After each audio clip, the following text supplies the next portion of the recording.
Well, earlier in our local entertainment news, we spoke about Samizi, telling the world who his bae is at this past week's Met. And of course, we also had Nick Strelitz in studio yesterday talking about the best and the worst dress. So we thought we'd bring you the highlights from this year's Met. Africa's richest horse racing day has finally arrived, and this year promises powerful horse racing, world-class entertainment and equestrial elegance like you've never seen before. Now in its 134th year, Africa's richest race day takes place annually at the Kenilworth Racecourse and brings together the top racing horses from across the country. Do you think that this horse racing event can compete with others on a global scale? Everything South African can compete on a global scale. We are people of excellence. We always put our best foot forward. And I definitely think that if you had to put this on an international level, it would do really well. Definitely. I mean, if you think of everyone here, look at the outfits, look at the beauty, our country, the sun. I wouldn't think that we have to be ashamed of anything. Most definitely. I think South Africa is definitely one step ahead. And I mean, with a theme like Afro Chic, it is also a great way to put ourselves out there with the rest of the world. Under the theme of Afro Chic, celebs and racegoers alike came dressed to impress in prints, colours and textures inspired by Africa.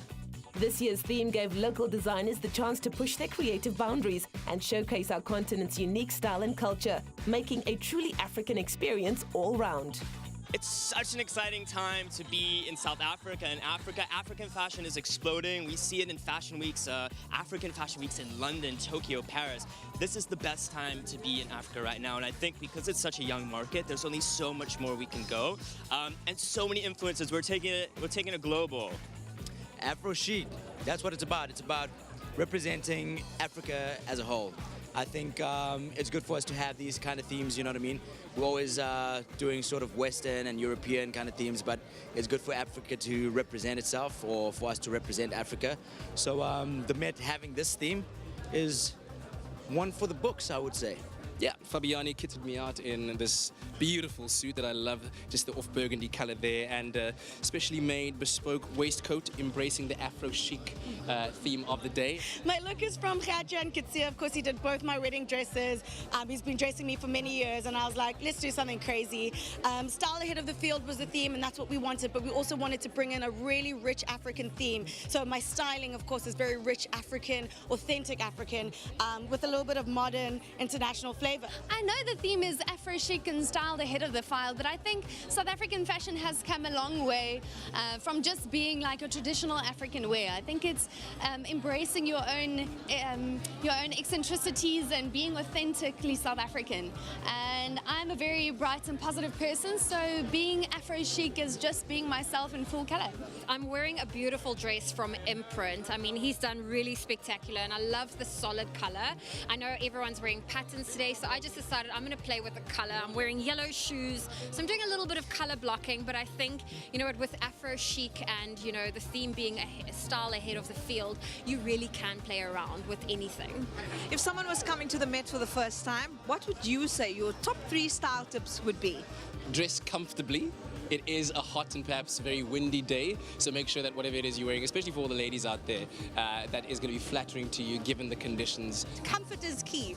If you are a lady who wants to wear heels but you don't want to ruin your heels, they are called heel stoppers. Make sure you're comfortable. So wear shoes you can walk in. You'll do a lot of walking. The surface is very tricky. You're going to deal with grass and sand.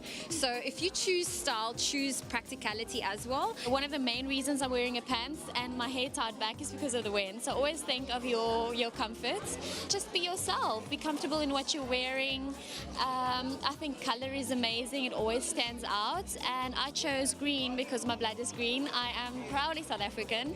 And also a little bit of sparkle to bring the girly side out. Don't wear white shoes. Wear sunblock. Push the boundaries, push the envelope.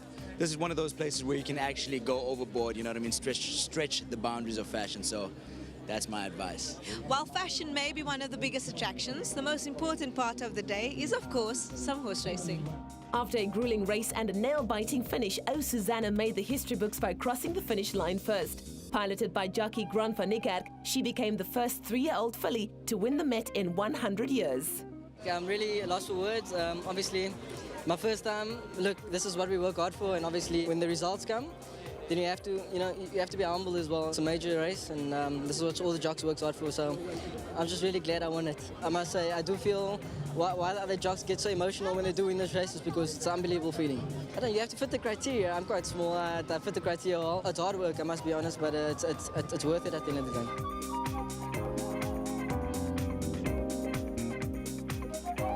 With some of Africa's hottest celebs, thrilling horse racing and over 5 million rand in prizes, it's safe to say that Africa's richest horse racing day certainly is a force to be reckoned with.